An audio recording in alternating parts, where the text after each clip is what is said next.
Hello दोस्तों, आप सभी को मेरा नमस्कार। मैं हरिंद्र सिंह आपके बीच यूट्यूब चैनल पर लेकर आया हूं आपके लिए। आज टॉप 10 की क्लास 13 है। ये टॉप 10 का 13वां सेट है। ऐसे 100 सेट होंगे जो आपकी सफलता को मजबूत बनाएंगे, तो बने रहिए मेरे साथ। ये जो सफलता की ओर अग्रसर है और एक आवश्यकता आविष्कार की जर्नी है। आप यदि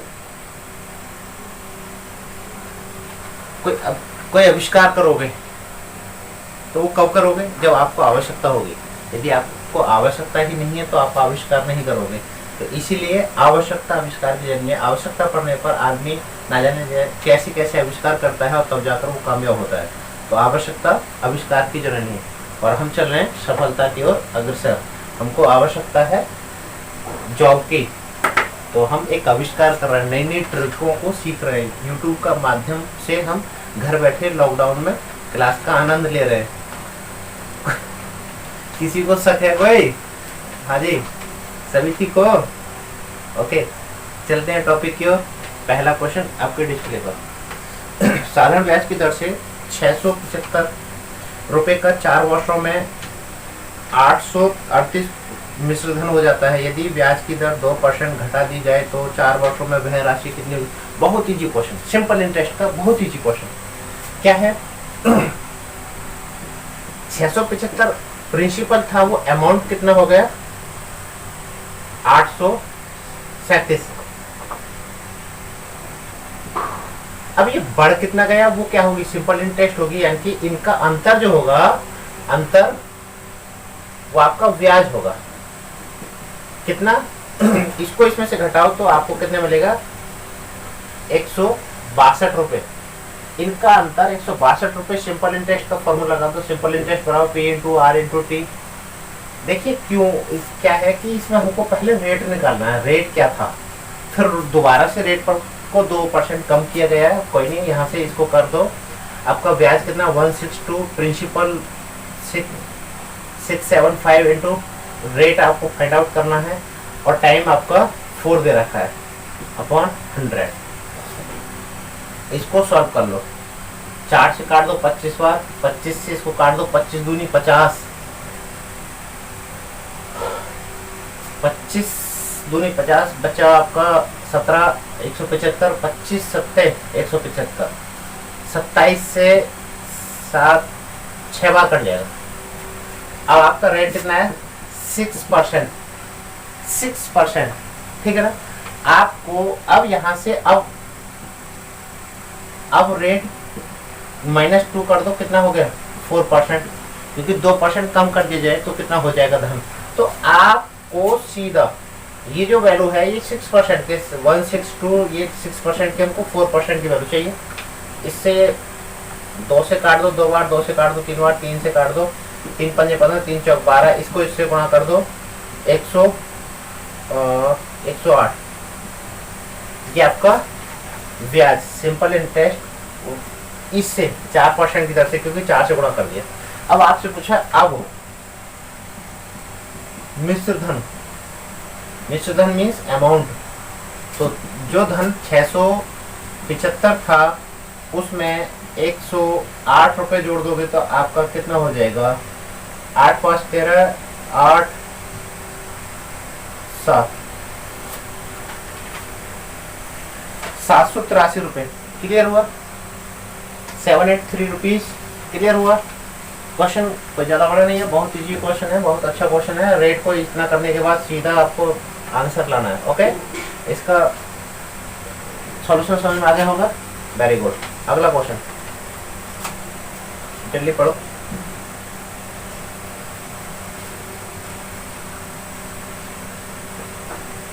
कुछ रुपए हैं, उनको 3 भागों में बांटा गया है और वो 1 वर्ष 2 वर्ष 3 वर्ष के लिए समान 1 वर्ष 2 वर्ष 3 वर्ष के लिए दिए गए हैं। इन पर ब्याज की राशि जो है वो समान है, ब्याज बराबर मिलता है। और फिर बोला और प्रत्येक वर्ष जो दर जो रही थी वो 4% थी।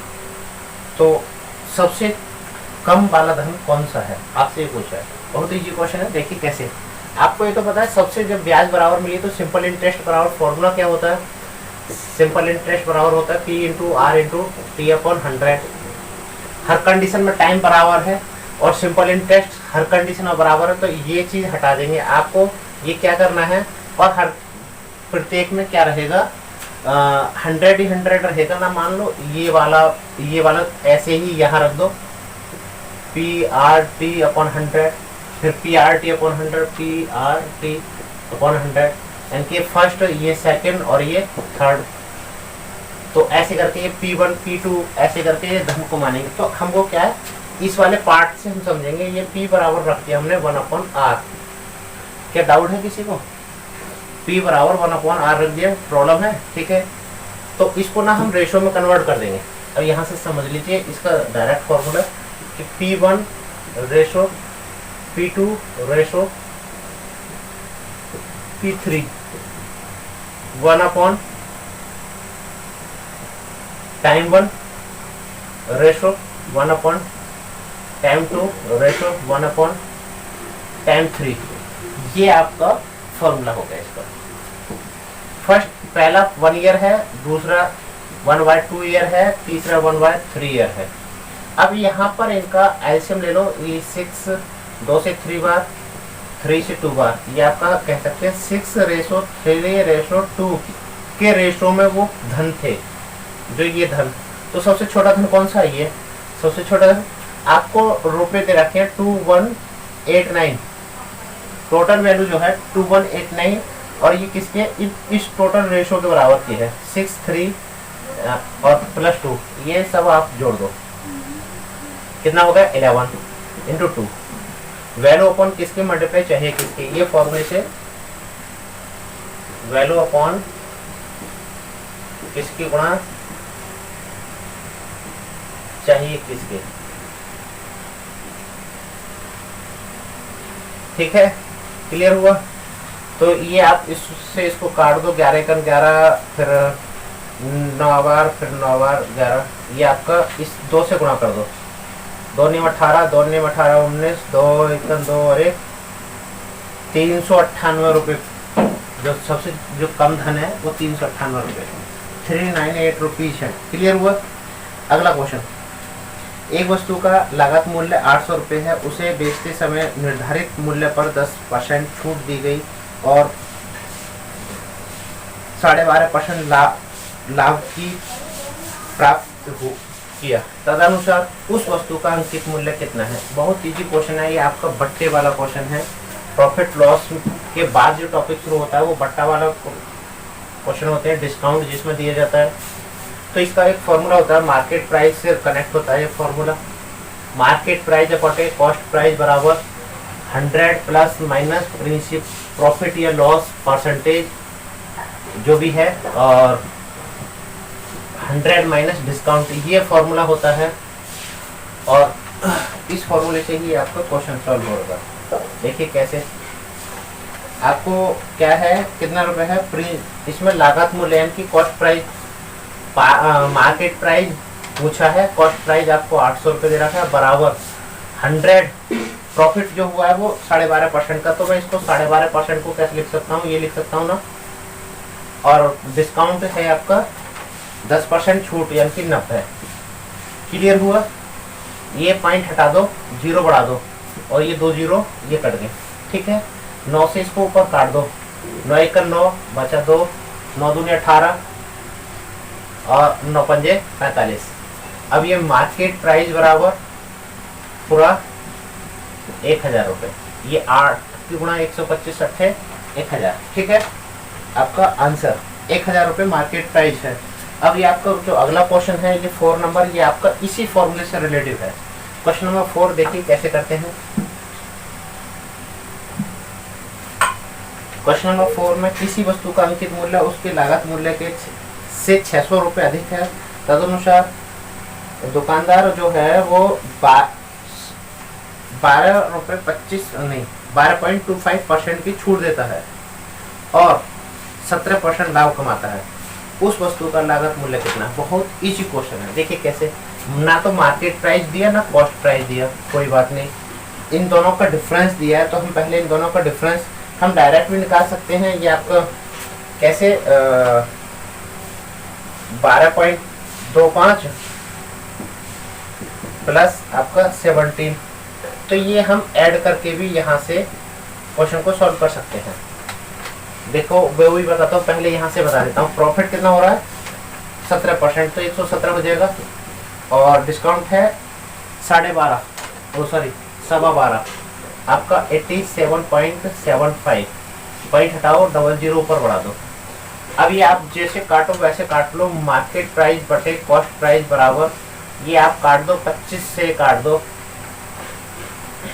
25 से काटोगे तो आपका ये 25 चौका 100, 25 तिया 75, फिर आपका 5 बार, फिर एक बार, ये ऐसे करके अब फिर 117 से ये 3 बार कट जाएगा। तो आपका ये मार्केट प्राइस बटे कॉस्ट प्राइस बराबर 4/3 ये आ गया। ठीक है ना, यहाँ तक किसी को डाउट है? अब ये इन दोनों के मार्केट प्राइस और कॉस्ट प्राइस के डिफरेंस आपको 600 रुपये दे रखा है, यानी कि 600 वैल्यू किसकी है? मार्केट प्राइस और कॉस्ट प्राइस के अंतर की। 4 है तो ये 3 है, 1 का अंतर। हमसे पूछा है उस वस्तु का लागत मूल्य क्या है, यानी कि 3 की वैल्यू पूछी है। 3 से इसमें गुणा कर दो, 6 1800 रुपये। क्लियर हुआ?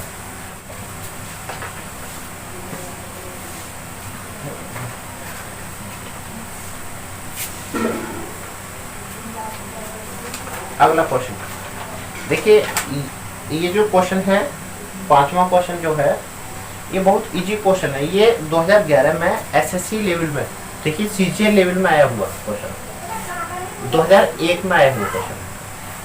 ये क्वेश्चन भी 2001 में एसएससी के लिए बहुत इंपॉर्टेंट क्वेश्चन था, इसीलिए। और ये आज इजी है, तो एसएससी क्या है अपना लेवल हर बार बढ़ाता जा रहा है। तो आप भी पीछे क्यों हट रहे हो? आप वीडियो को पढ़ते देखते रहिए, आपका काम टारगेट में कवर कर दूंगा। आपको बोला है x का 30% बराबर 72 हो, तो x का वन क्या है भाई? x का 30% 30/100 बराबर 72। ये आपको काट दो, 3 से काट दो, 3 दूनी 6, 3 चौक 12, तो x बराबर 240। क्लियर हुआ ना? ये इस प्रकार देखना कितना इजी है। कब आया था? 2001 में आया था। तो प्लीज करते रहिए तैयारी।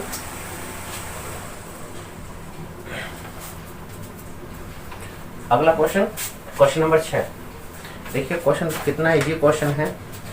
ये आपको बोला है कोई संख्या दी है 2 4 6 7 की पावर 153 इंटू 341 की पावर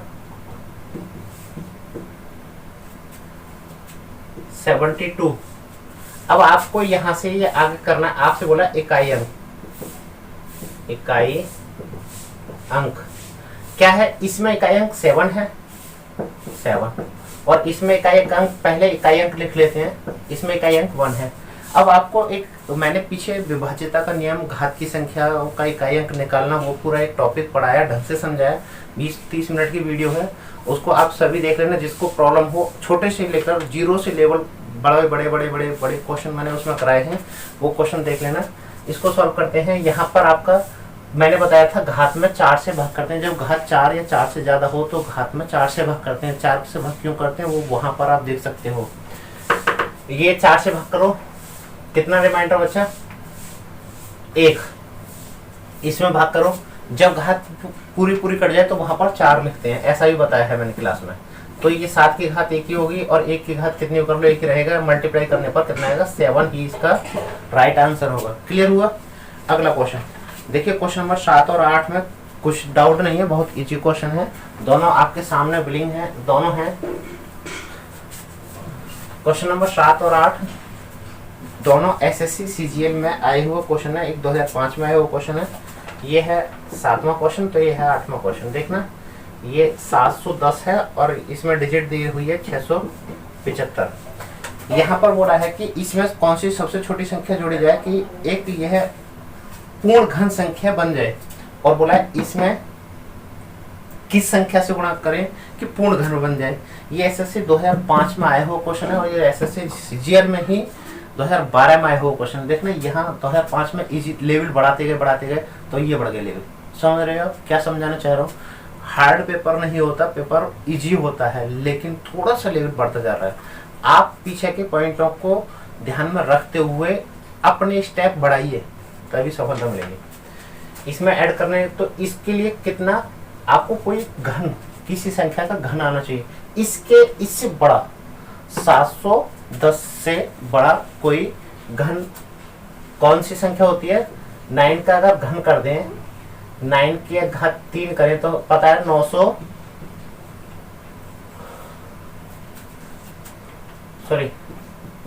729 होता है। ठीक है, अब ये कितना है? 710 इसमें से घटा दो, कितना बचा? 19। ये अगर इसमें हम 19 जोड़ दें तो हमारा आंसर एक पूर्ण घन संख्या प्राप्त होती है। इसमें क्या है? ये 675, इसके गुणनखंड कर दो, 5 से काट दो, 5 एकन 5, बचा 1, 5 से फिर काटेंगे तो 5 3 15, 5 25, फिर 5 से काट दो, 5 2 10, 5 से 7 बार, और फिर 3 से 9 बार, 3 से 3 बार, फिर 3 से 1 बार। तो आप पाओगे क्या इसका? 5 इंटू 5 इंटू 3 इंटू 3 इंटू 3। इसके तो पेयर बन गए। घन में क्या होता है? 3 संख्याओं का, जैसे मान ले x की पावर 3 है तो उसको क्या x into x into x ये करना होता है। ठीक है ना? 3 का पेयर बनना चाहिए हमारा। इसका तो पेयर बन गया, ठीक है, इसका पेयर नहीं बना। इसमें कितने 5 की कमी है? एक 5 की। अगर एक 5 से और गुणा कर दी जाए तो हमारा आंसर आ जाएगा। तो इसीलिए आंसर इसमें कितना आएगा? 5 से गुणा करने पर हमारे एक घन पूर्ण संख्या बन जाएगी। किसका घन बन जाएगा? एक 5 का और एक 3 का। 5 के 15 का घन प्राप्त होगा इसमें अगर हम 5 से गुणा कर दें तो। ठीक है, अगला क्वेश्चन।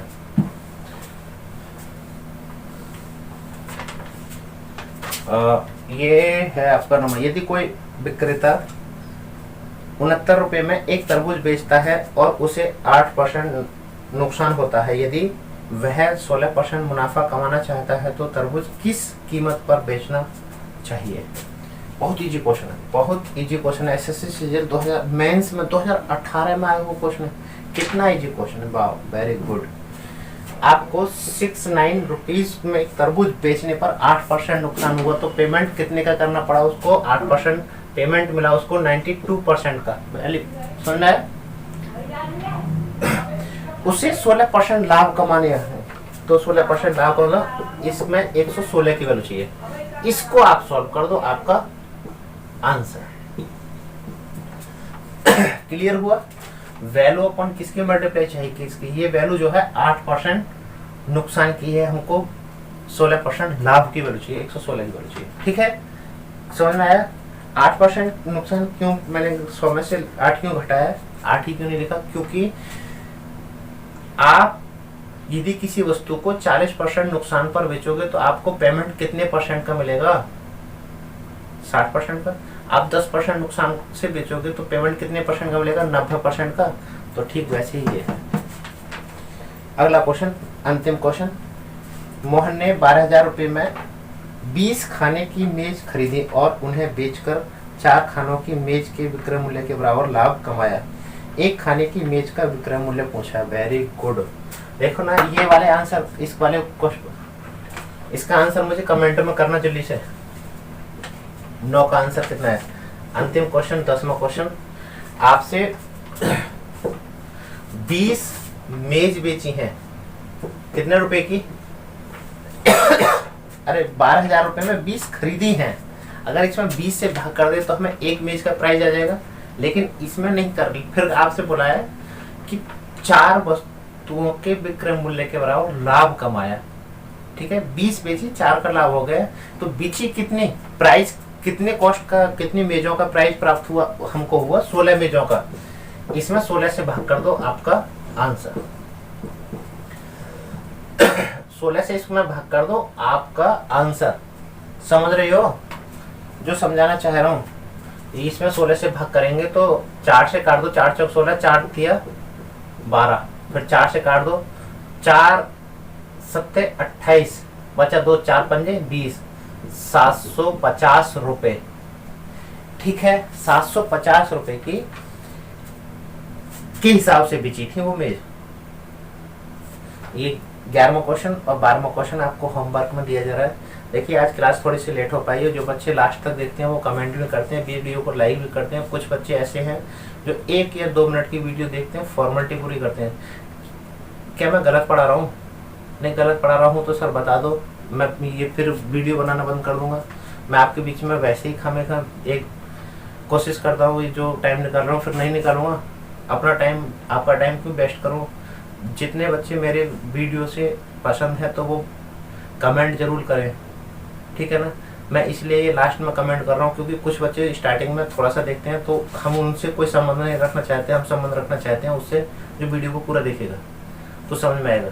ये दोनों क्वेश्चन आपको होमवर्क में दिए जा रहे हैं, ज़रूर करने हैं और जल्दी से जल्दी सेंड करने हैं। आज की क्लास आपकी थोड़ी लेट हो गई, बाकी क्लास टाइम से 10 बजे अटेंड रहा करो, ठीक है। मिलते हैं अगली क्लास में। जय हिंद।